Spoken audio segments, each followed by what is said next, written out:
Hi friends, ఈరోజు మీకు Ambajipeta marriage band మూవీని ఎక్స్ప్లెయిన్ చేయబోతున్నాను. మూవీ చాలా బాగుంది. చూడని వాళ్ళు ఎవరైనా ఉంటే స్కిప్ చేసేయండి. మీరు మన ఛానల్ ని ఫస్ట్ టైం చూస్తున్నట్టయితే లైక్ చేసి సబ్స్క్రైబ్ చేయండి. ఇక లేట్ చేయకుండా ఎక్స్ప్లెనేషన్ వినండి. మరి మూవీ 2007 అంబాజీపేటలో స్టార్ట్ అవుతుంది. ఆ ఊరిలో ఉన్న మన హీరో మల్లిని అలాగే వాళ్ళ అక్క పద్మని చూపిస్తారు. వాళ్ళిద్దరు కూడా కవలలు. కానీ మల్లి కంటే పద్మ ముందు పుట్టడంతో పద్మని అక్క అని పిలుస్తూ ఉంటాడు. మల్లి ఏమో అంబాజీపేట మ్యారేజ్ బ్యాండ్ లో పనిచేస్తాడు. పద్మ ఏమో స్కూల్లో టీచర్ గా పనిచేస్తుంది. వాళ్ళ నాన్న బార్బర్ షాప్ నడుపుతూ ఉంటాడు. వాళ్ళ అమ్మేమో హౌస్ వైఫ్, ఇంట్లోనే ఉంటుంది. వీళ్ళది చాలా పూర్ ఫ్యామిలీ. అయినా కూడా అందరూ వాళ్ళకి ఉన్నంతలో సరిపెట్టుకుని రోజు హ్యాపీగా ఉంటారు. రోజు లాగానే పద్మ చక్కగా రెడీ అయి సైకిల్ వేసుకుని స్కూల్ కి వెళ్తూ ఉంటుంది. పద్మని మళ్ళీ ఫ్రెండ్ చూస్తూ తనకి లైన్ వేస్తూ ఉంటాడు. మళ్ళీ ఏమో తన గర్ల్ ఫ్రెండ్ ని పడేయడానికి ఒక పెళ్లికి వెళ్తాడు. ఆ పెళ్లికి తన గర్ల్ ఫ్రెండ్ లక్ష్మి కూడా వస్తుంది. రాగానే మళ్ళీ లక్ష్మినే చూస్తూ ఉంటాడు. తను కూడా చూసి చూడనట్టు చూస్తుంది. నెక్స్ట్ డే మార్నింగ్ పద్మ స్నానం చేయడానికి వెళ్తుంటే ఒక అబ్బాయి వచ్చి తొంగి తొంగి చూస్తూ ఉంటాడు. అది పద్మ గమనించి ఆ అబ్బాయికి వార్నింగ్ ఇచ్చి పంపించేస్తుంది. ఆ తర్వాత వాళ్ళ అమ్మ దగ్గరికి వెళ్లి, అమ్మ, నాన్నకు ఎన్నిసార్లు చెప్పాలి బాత్రూమ్ కట్టించమని? ఇప్పుడు చూడు, ఎవడో ఒకడు వచ్చి తొంగి చూస్తున్నాడు. అబ్బాయిలైతే ఎక్కడైనా స్నానం చేయొచ్చు, మనం చేయలేం కదమ్మా అని చెప్తుంది. నెక్స్ట్ సీన్ లో లక్ష్మి వాళ్ళ అన్నయ్య వెంకట్ ని చూపిస్తారు. అతని దగ్గరికి మ్యారేజ్ బ్యాండ్ ఓనర్ అయిన నరసింహ అనే వ్యక్తి వచ్చి, అయ్యా, ఒక 50,000 అప్పు కావాలి అని అడుగుతాడు. ఏంటి 50,000 కావాలా? ఇప్పటికే 3 సార్లు వచ్చి తీసుకున్నావు. వడ్డీ ఇచ్చేది లేదు, అసలు కూడా ఇచ్చేది లేదు. మళ్ళీ నీకెందుకు ఇవ్వాలి అని అడుగుతాడు. మీరు అలా అంటే ఎలా బాబు గారు? మా బ్యాండ్ పేపర్స్ మీ దగ్గర ఉన్నాయి కదా, దాని మీదే మరొక 50,000 ఇవ్వండి అని అడుగుతాడు. సరే సరే తీసుకెళ్ళు అని ఇచ్చేస్తాడు. కానీ అతని మనసులో మరో ఆలోచన ఉంటుంది. యాక్చువల్ గా నరసింహకి చాలా అప్పు ఇచ్చి ఆ బ్యాండ్ ఉన్న ప్లేస్ ని లాక్కోవాలి అనుకుంటాడు. ఎందుకంటే ఆ ప్లేస్ సెంటర్ లో ఉంటుంది. ఎలాగో నరసింహ తీర్చలేడని తెలుసు. అందుకే వడ్డీ ఎక్కువ చేసి ఇస్తాడు. అప్పుడే వెంకట్ దగ్గరికి పద్మ వల్ల నాన్న వచ్చి, వెంకట్ బాబు, మీరు ఎమ్మెల్యేతో మాట్లాడి మా పద్మ జాబ్ ని పర్మనెంట్ చేపిస్తా అన్నారు కదా, ఎప్పుడు చేపిస్తారని అడుగుతాడు. సరే సరే నేను చూసుకుంటాలే గాని పద్మని నా ఫ్యాక్టరీకి పంపించు, చిన్న పని ఉందని చెప్తాడు. నెక్స్ట్ సీన్ లో మళ్ళీ వెంకట్ వాళ్ళ అబ్బాయికి కటింగ్ తీయడానికి వెళ్తాడు. అక్కడే లక్ష్మి కూడా ఉంటుంది. లక్ష్మిని చూడగానే మల్లికి తెలియకుండానే టెన్షన్ అవుతూ ఉంటుంది. మళ్ళీ టెన్షన్ పడుతూనే అక్కడే నిలబడి ఆ పిల్లాడికి కటింగ్ చేస్తూ ఉంటాడు. అది చూసి లక్ష్మి వెంటనే మల్లికి ఒక స్టూల్ తీసుకొచ్చి ఇస్తుంది. దాంతో మళ్ళీ థ్యాంక్స్ అని చెప్పి లక్ష్మిని చూస్తూ కటింగ్ చేసేస్తాడు. కటింగ్ చేయడం అయిపోయాక వెంకట్ వాళ్ళ వైఫ్ వచ్చి వెంకట్ వేసుకుని వదిలేసిన కొన్ని షర్ట్స్ తీసుకొచ్చి మల్లికి ఇచ్చి వేసుకోమని చెప్పి అలాగే కటింగ్ చేసినందుకు కొంత అమౌంట్ ఇస్తుంది. మళ్ళీ ఫస్ట్ తీసుకోడు, ఆ తర్వాత తీసుకుంటాడు. Next day morning Padma Venkat దగ్గరికి వచ్చి, చూడు వెంకట్, మీరు వేసిన సిమెంట్ బస్తాల వల్ల పిల్లలు చదువుకోవడానికి చాలా ఇబ్బంది పడుతున్నారు. దుమ్ము చాలా వస్తుంది, తొందరగా తీపించండి అని చెప్తుంది. సరే సరే నేను చూసుకుంటాలే అని చెప్తాడు. ఓకే అని చెప్పేసి పద్మ వెళ్తూ ఉంటుంది. వెంకట్ పద్మని చూస్తూ ఉంటాడు. అది గమనించిన వెంకట్ మనిషి, ఏంటి బాబు గారు పద్మని అలా చూస్తున్నారేంటి? వెళ్ళి ఏదో ఒకటి చేయొచ్చు కదా అని అడుగుతాడు. రే, అలా చేస్తే ఊర్లో మన పరువు పోతుందిరా. అయినా అదెక్కడ నేనెక్కడా, ఏది ఎక్కడ ఉండాలో అక్కడే ఉండాలని చెప్తాడు.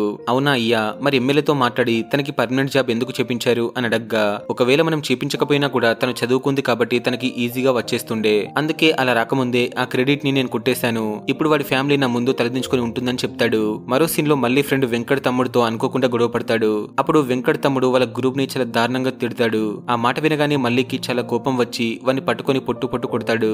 ఆ తర్వాత వాడు వెంకట్ దగ్గరికి వెళ్లి చెప్తాడు. కానీ వెంకట్ వాడినే తిట్టి, రేయ్, నువ్వు గొడవ పడేదేదో మన స్థాయి వాళ్ళతో గొడవ పడు, మన కింది స్థాయి వాళ్ళతో గొడవ పడకని చెప్తాడు. నెక్స్ట్ డే మార్నింగ్ అమ్మాయిలందరూ కలిసి కాలేజ్ కి వెళ్తూ ఉంటారు.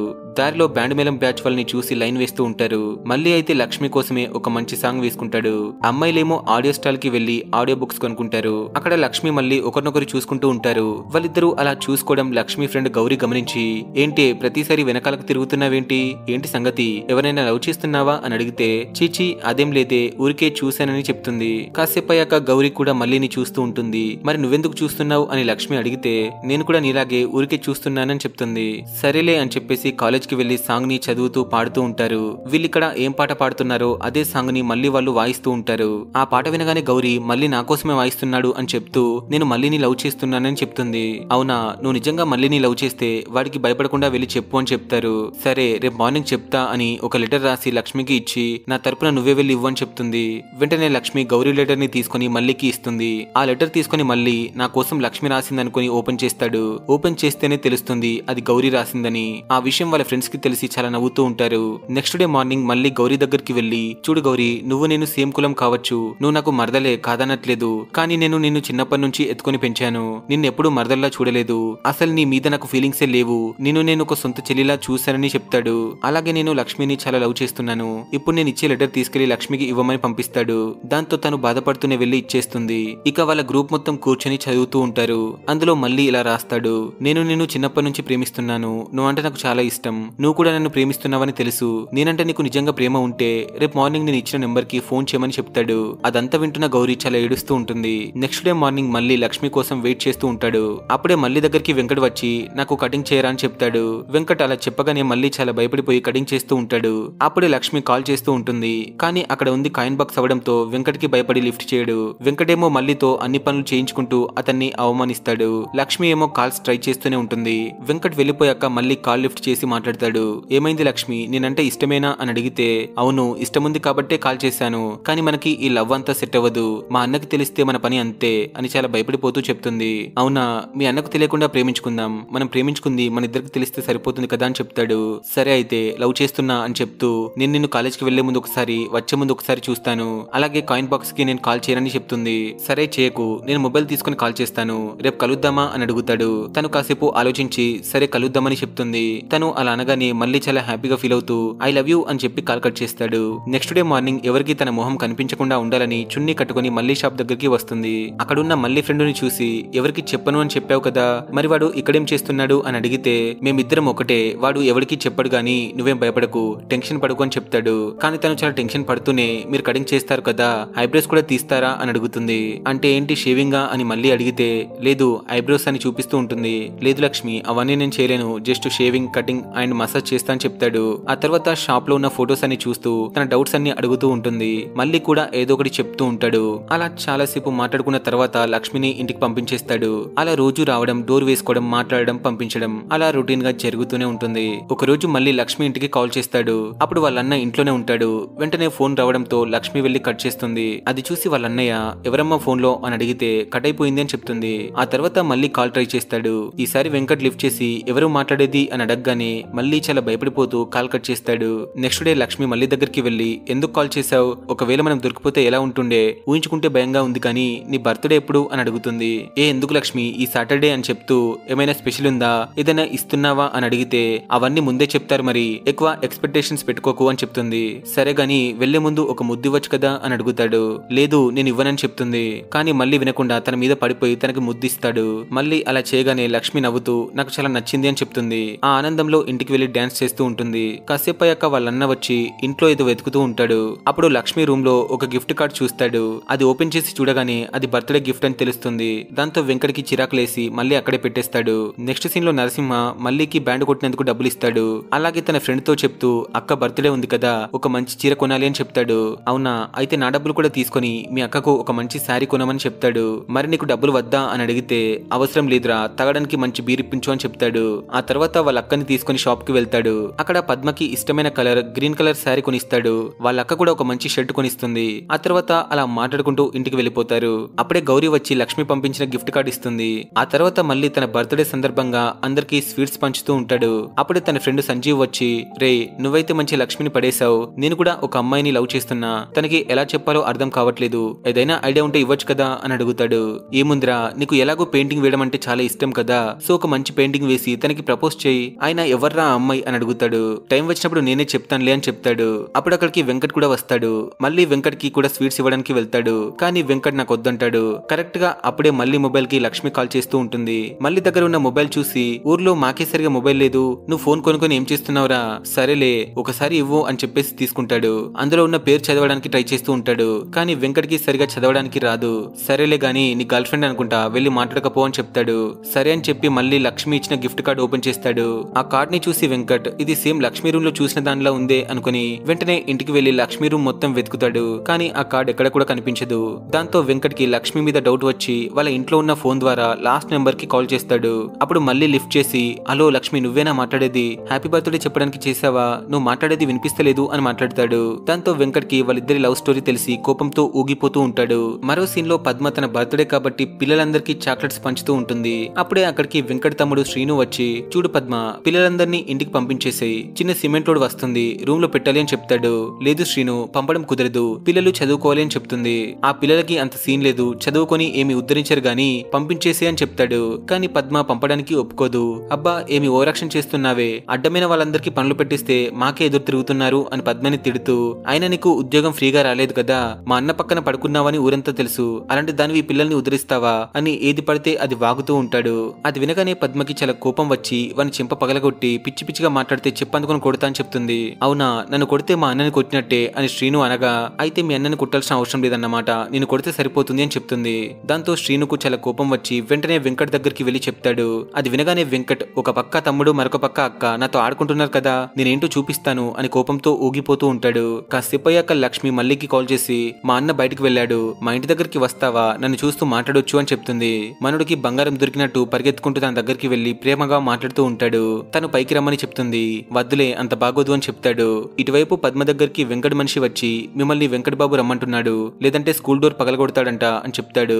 దానితో తను సైకిల్ వేసుకుని స్కూల్ దగ్గరికి వెళ్తుంది. క్లాస్ లోపల ఉన్న సిమెంట్ బస్తాల్ని చూసి, ఎవరిని అడిగి డోర్ ఓపెన్ చేశారు, ముందు సిమెంట్ సంచులు బయట పెట్టండి అని వెంకట్ తో చెప్తూ ఉంటుంది.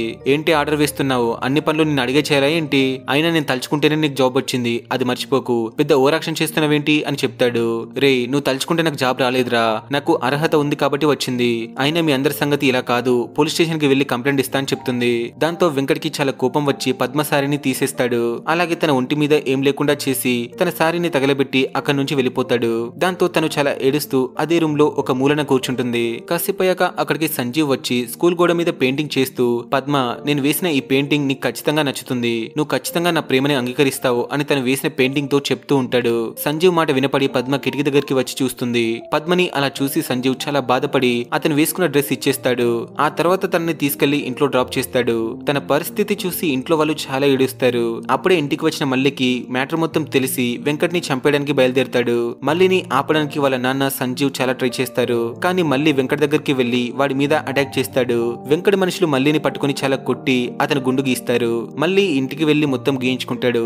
Next day morning Padma police station కి వెళ్లి వెంకట్ మీద కంప్లైంట్ చేయాలనుకుంటుంది. కానీ పోలీసులు మల్లిని స్టేషన్ కి పిలిపించి ఇద్దరిని కూర్చోబెట్టి మాట్లాడతారు. చూడు పద్మ, నువ్వేమో వెంకట్ మీద కంప్లైంట్ ఇవ్వడానికి వచ్చావు, మీ తమ్ముడేమో నిన్న వెంకట్ ని చంపడానికి వెళ్ళాడు, వాళ్ళు మీ తమ్ముడి మీద కంప్లైంట్ ఇచ్చారు, అయినా వెంకటే ఇదంతా చేశారని ఎవరు చెప్తున్నారు, వెంకట్ నీతో అలా ప్రవర్తించినప్పుడు ఎవరైనా చూసారా, ప్రూఫ్ ఉందా అని అడుగుతాడు. దాంతో మల్లికి చాలా కోపం వచ్చి చైర్ ని తంతాడు. పోలీస్ కూడా ఏం చేయలేము అని చెప్పేసి బయటకు పంపిస్తారు. బయటికి వెళ్ళాక పద్మ, నువ్వు వెంకట్ జోలికి పోకు, మళ్ళీ పోతే నా మీద ఒట్టు అని చెప్తుంది. నెక్స్ట్ సీన్ లో లక్ష్మి సంజీవ్ దగ్గరికి వచ్చి పద్మకి మా అన్నయ్యకి ఉన్న సంబంధం ఏంటి అని అడుగుతుంది. చూడమ్మా లక్ష్మి, ఊరంతా అనుకున్నట్టు పద్మ అలాంటిది ఏమీ కాదు, చాలా మంచిది, వాళ్ళే అనవసరంగా పుకార్లు పుట్టిస్తున్నారు అని చెప్తాడు.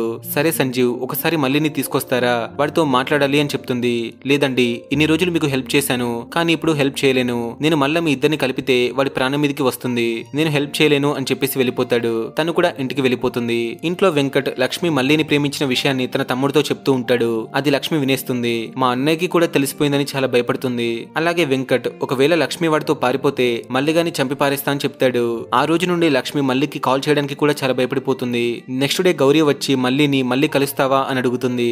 లేదే, వాడిని నేను మళ్ళీ కలవలేను, నేను దూరం అయిపోయినా పర్వాలేదు, కానీ వాడు మాత్రం హ్యాపీగా ఉండాలి అని చెప్తుంది. నెక్స్ట్ డే మార్నింగ్ వాళ్ళన్న తన కోసం ఒక మంచి సంబంధాన్ని తెస్తాడు. తను కూడా పెళ్లి చేసుకోవడానికి ఒప్పేసుకుంటుంది. మరో సీన్ లో పద్మ తన తమ్ముడితో కలిసి మళ్ళీ స్కూల్ ఓపెన్ చేసి లోపల ఉన్న సిమెంట్ బస్తాలన్నీ బయటపడేస్తారు. ఈ మ్యాటర్ వెంకట్కి తెలిసి కోపంతో ఊగిపోతూ ఏం చేయాలో అర్థం కాక మళ్ళీ వాళ్ళ నాన్న దగ్గరికి వెళ్లి అతని చెంప పగలగొట్టి, నీ కొడుకు నా చెల్లెల్ని ప్రేమిస్తాడా అని జరిగిందంతా చెప్తాడు. నిజం తెలుసుకున్న వాళ్ళ నాన్న ఇంటికి వచ్చి మల్లిని చాలా తిడుతూ, రే వాళ్ళెక్కడ మనమెక్కడరా, ఈ కొంప వాళ్ళిచ్చిందే, మీ అక్కకి హెల్ప్ చేసింది కూడా వాడే, అంతెందుకు వాడి బట్టలే నువ్వు వేసుకుంటున్నావు, అలాంటిది ఆ ఇంటి పిల్ల కావాల్సి వచ్చిందా అని కొట్టబోతాడు. చూడు నాన్న, లక్ష్మిని నేను మాత్రమే ప్రేమించట్లేదు, తను కూడా నన్ను చాలా ప్రేమిస్తుంది, అయినా అక్క మీద చేయి వేసినందుకు వాడిని కొట్టకుండా నా దగ్గరికి వచ్చి గొడవ చేస్తావేంటి అని అడుగుతాడు. రే ఆల్రెడీ వెంకట్ నన్ను చెంప మీద కొట్టి పంపించాడు అని చెప్తాడు. అది వినగానే మల్లికి చాలా కోపం వచ్చి ఆ వెంకట్ బట్టలు మొత్తం తగలబెట్టేస్తాడు. ఆ తర్వాత పద్మ మల్లి కలిసి న్యాయం కోసం వాళ్ళ ఇంటి ముందుకు వచ్చి ధర్నా చేస్తూ ఉంటారు. ఆధారాలు లేని అక్రమ సంబంధం గురించి అలాగే వాళ్ళకి జరిగిన అవమానం గురించి ధర్నా చేస్తూ వాళ్ళ ఇంటి ముందే ఉంటారు. అది చూసి వెంకట్ వెంటనే ఇన్స్పెక్టర్ కి కాల్ చేసి, రే ఇన్స్పెక్టర్, వాళ్ళు నా ఇంటి ముందుకు వచ్చి కూర్చున్నారు, వెంటనే ఏదో ఒకటి చేయమని అడుగుతాడు. సార్ మీరు సైలెంట్ గా ఇంట్లోనే కూర్చోండి, ఇప్పుడు మేము కూడా ఏం చేయలేం, ఏదైనా చేస్తే జనాలు తప్పు మీదే అనుకుంటారు, సో మేము కూడా ఏం చేయలేం అని చెప్పేసి కాల్ కట్ చేస్తాడు. ఇటువైపు పద్మ వాళ్ళకి సపోర్ట్ చేయడానికి మళ్ళీ ఫ్రెండ్స్ కూడా వస్తారు. నరసింహ కూడా తన బ్యాచ్ తో కలిసి పద్మకి సపోర్ట్ చేయడానికి వస్తాడు. నరసింహాని చూసి వెంకట్, రే నరసింహ, వీళ్ళందరినీ తీసుకొచ్చింది నువ్వే కదరా, నీ పని ఇప్పుడు కాదు, తీసుకున్న అప్పు వారం రోజుల్లో ఇవ్వకపోతే అప్పుడు నీ పని చెప్తా అంటాడు. అయ్యా అప్పు ఇవ్వలేను గానీ నా బ్యాండ్ షాప్ తీసుకోండి అని చెప్తాడు. అలా టైం గడుస్తున్న కొద్దీ పద్మకి సపోర్ట్ చేయడానికి చాలా మంది వస్తూనే ఉంటారు. అది చూసి ఇంట్లో వెంకట్ వాళ్ళ వైఫ్ చాలా ఏడుస్తూ ఉంటుంది. అప్పుడు వెంకట్ కొడుకు, అమ్మ అక్రమ సంబంధం అంటే ఏంటి అని అడుగుతాడు. వాడికి ఏం చెప్పాలో తెలియక తను వెంకట్ దగ్గరికి వెళ్లి నేను మా పుట్టింటికి వెళ్తానని చెప్తుంది. కానీ వెంకట్ గట్టిగా బెదిరించడంతో ఇంట్లోనే పడుంటుంది. Next day Venkat police station కి వెళ్లి ఇన్స్పెక్టర్ తో మాట్లాడుతూ ఈ పద్మ వాళ్ళు చేసే ధర్నా వల్ల మా చెల్లి పెళ్లికి ఎఫెక్ట్ అవ్వకూడదు, అలాగే పద్మకి ఏం కావాలో కనుక్కోమని చెప్తాడు. అప్పుడు పద్మ మాట్లాడుతూ మా వల్ల మీ చెల్లి పెళ్లికి ఎలాంటి ఎఫెక్ట్ అవ్వదు, అలాగే నాకు న్యాయం జరగాలంటే నువ్వు బట్ట లేకుండా ఊర్లో తిరిగితే బాగుంటుంది అని చెప్తుంది. అవునక్క, వాడికి అదే కరెక్ట్ అని మళ్ళీ అంటాడు. దాంతో వెంకట్కి చాలా కోపం వచ్చి రే గుండుగా, ఆ రోజు గుండు గీశాను, రేపు నీ పీక కట్ చేస్తా అని చెప్తాడు. అది వినగానే పద్మ అవునా చంపుతావా, మాకు కూడా చంపడం వచ్చు అని చెప్తుంది. అప్పుడు వెంకట్ పద్మ మీద మళ్ళీ చేయి వేస్తాడు. ఈసారి పద్మ చూస్తూ కూర్చుంటుందా, అందరి ముందు వెంకట్ ని కాల్తో తంతుంది. ఆ నెక్స్ట్ డే లక్ష్మి పెళ్లి పనులు స్టార్ట్ చేస్తారు. ఆ 2-3 రోజులు ధర్నా చేయడం ఆపేస్తారు. సంజీవ్ పద్మ దగ్గరికి వెళ్లి అలా సరదాగా మాట్లాడుతూ ఉంటాడు. అప్పుడు పద్మ సంజీవ్ వేసిన పెయింటింగ్ చూసి నాకు గ్రీన్ కలర్ ఇష్టమని నీకు తెలుసా అని అడుగుతుంది. అవును తెలుసు అని చెప్తాడు. సరే సంజీవ్, నన్ను అలా సరదాగా బయటకు తీసుకెళ్తావా, కాసేపైనా ప్రశాంతంగా ఉండడానికి అని చెప్తుంది. దాంతో సంజీవ్ చాలా హ్యాపీగా ఫీల్ అవుతాడు. కానీ ఇప్పుడు కాదులే, సండే వెళ్దామని చెప్తుంది. ఆ తర్వాత మళ్ళీ చివరిసారిగా కలవడానికి లక్ష్మి వస్తుంది. లక్ష్మి మాట్లాడుతూ నీకేం కాకూడదు మళ్ళీ, అందుకే సంబంధం రాగానే ఒప్పేసుకున్నాను, నువ్వు జీవితాంతం హ్యాపీగా ఉండాలి, నాకు వచ్చేవాడు ఎలాంటి వాడైనా సరే భరిస్తాను అని చెప్తుంది. అలాగే నేను మళ్ళీ నిన్ను కలిసినప్పుడు నా మీద ప్రేమ అలాగే ఉండాలని చెప్తుంది. సరే గాని లక్ష్మి, నీకు సంబంధం కుదిరినప్పుడే వాడి గురించి మొత్తం ఎంక్వైరీ చేశాను, వాడు చాలా మంచివాడంట, పర్లేదు నేను బాగానే చూసుకుంటాడని చెప్తాడు. అవునా మళ్ళీ, నీకన్నా బాగా చూసుకుంటాడా అని అనగానే మనోడి కంట్లో కన్నీళ్లు కారిపోతూ ఉంటాయి. ఆ తర్వాత లక్ష్మి మళ్ళీ నుదుటి మీద ఒక కిస్ ఇచ్చి హక్ చేసుకుని ఏడుస్తూ ఉంటుంది. సరే లక్ష్మి, టైం అయిపోతుంది, బయట ఎవరైనా ఉన్నారేమో చూస్తా అని చెప్తాడు. అవసరం లేదు మళ్ళీ, ఎవరైనా చూస్తే చూడని, ఈసారైనా పుకార్లు కాకుండా నిజాలు మాట్లాడుకుంటారని చెప్తుంది. సరే లక్ష్మి, ఇక వెళ్ళు, జాగ్రత్తగా ఉండు, నాకు పెళ్ళై కూతురు పుడితే నీ పేరే పెట్టుకుంటా, నా కూతురు నన్ను తిట్టుకున్నా సరే దాని పేరు లక్ష్మి అని పెడతా అని చెప్తాడు. అలా ప్రాణంగా ప్రేమించుకున్న వాళ్ళు దారుణంగా విడిపోతారు. ఆ రోజు నైట్ వాళ్ళ అక్క లక్ష్మి గురించి అడుగుతూ ఆ పిల్ల అంటే అంత ఇష్టమారా, మరి తన్ని ఎలా మర్చిపోతావురా అని అడిగితే అవునక్క, తనంటే చాలా ఇష్టం, మర్చిపోవాలి తప్పదు అని చెప్తాడు. నెక్స్ట్ డే మార్నింగ్ లక్ష్మి పెళ్లి ఉంటుంది. లక్ష్మి పెళ్లికి బ్యాండ్ కొట్టడానికి మళ్ళీ బ్యాండ్ నే పిలిపిస్తారు. దాంతో మల్లికి చాలా బాధేస్తుంది. నైట్ పెళ్ళైపోతుంది. ఇద్దరు చూసుకొని చాలా ఏడుస్తారు. లక్ష్మి అత్తారింటికి వెళ్ళిపోతుంది. అప్పుడే మళ్ళీ వాళ్ళ అమ్మ వచ్చి పద్మ కనిపించట్లేదని చెప్తుంది. వెంటనే మళ్ళీ తన ఫ్రెండ్స్ తో కలిసి ఊరంతా వెతుకుతాడు. కానీ వాళ్ళ అక్క ఎక్కడ కనిపించదు. అప్పుడే వెంకట్ మనిషి వచ్చి పద్మ ఉన్న అడ్రస్ చెప్తాడు. అప్పుడు అందరు కలిసి పక్కన ఉన్న రివర్ లో వెతుకుతారు. అలా చాలా సేపు వెతికిన తర్వాత సంజీవ్ కి పద్మ డెడ్ బాడీ కనిపిస్తుంది. దాంతో సంజీవ్ చాలా ఏడుస్తాడు. అప్పుడే పద్మకి ఏం జరిగిందో మనకి చూపిస్తారు. పెళ్లి రోజు నైట్ పద్మ తన ఇంటికి వెళ్తూ ఉండగా దారి మధ్యలో వెంకట్ తన మనుషులతో కలిసి పద్మని పట్టుకొని తన నోట్లో వాటర్ పైపు పెట్టి చంపేస్తాడు. ఇక ప్రెజెంట్ కి వస్తే పద్మ వాళ్ళ అమ్మా నాన్న చాలా ఏడుస్తూ ఉంటారు. అందరికంటే ఎక్కువగా సంజీవ్ బాధపడుతూ ఏడుస్తూ ఉంటాడు. ఎందుకంటే పాపం తెలియకుండానే చాలా ప్రేమించేస్తాడు కాబట్టి. అలా కాసేపు అయ్యాక వాళ్ళ అక్కని తగలబెట్టేస్తారు. అక్కడే కాసేపు కూర్చొని వాళ్ళ అక్కతో గడిపిన మెమరీస్ ని గుర్తుకు తెచ్చుకుంటూ ఉంటాడు. ఆ తర్వాత వాళ్ళ అక్క చేతిలో నుంచి ఒక పెద్ద కట్టె తీసుకుని వెంకట్ ని చంపడానికి బయలుదేరతాడు. అలా చాలాసేపు ఫైట్ చేసిన తర్వాత సంజీవ్ వచ్చి వాడి మొహం మీద పొట్టు కొడుతూ ఉంటాడు. మళ్ళీ వాడిని చంపేద్దాం అనుకుంటాడు, కానీ అస్సలు చంపడు. సంజీవ్ చంపేస్తా అని చెప్పినా కూడా మళ్ళీ చంపకని చెప్తాడు. వీడు బ్రతికే ఉండాలి, మన ఊర్లోనే ఉండాలి అని చెప్పి వెంకట్ బట్టలు మొత్తం విప్పేసి ఊరంతా తిప్పుతాడు. అప్పుడు వెంకట్ కొడుకు వాళ్ళ అమ్మని నాన్నని ఎందుకలా తీసుకెళ్తున్నారు అని అడిగితే అప్పుడు వాళ్ళ అమ్మ నాన్న చాలా పెద్ద తప్పు చేశారు, అందుకే తీసుకెళ్తున్నారు అని చెప్తుంది. ఆ తర్వాత వెంకట్ గుండు గీసి ఒక స్తంభానికి కట్టేస్తారు. అలాగే ఒక చిన్న బోన్ కట్టించి అందులో కూర్చోబెడతారు. కట్ చేస్తే 2 సంవత్సరాల తర్వాత లక్ష్మి తన కూతుర్ని తీసుకుని వెంకట్ ని కలవడానికి వస్తుంది. వెంకట్ నీ కూతురి పేరేంటని లక్ష్మిని అడిగితే పద్మ అని చెప్తుంది. ఇక్కడితో మూవీ అయిపోతుంది ఫ్రెండ్స్. మూవీ ఎలా అనిపించిందో ఒక కామెంట్ చేసి మన ఛానల్ ని సబ్స్క్రైబ్ చేయండి.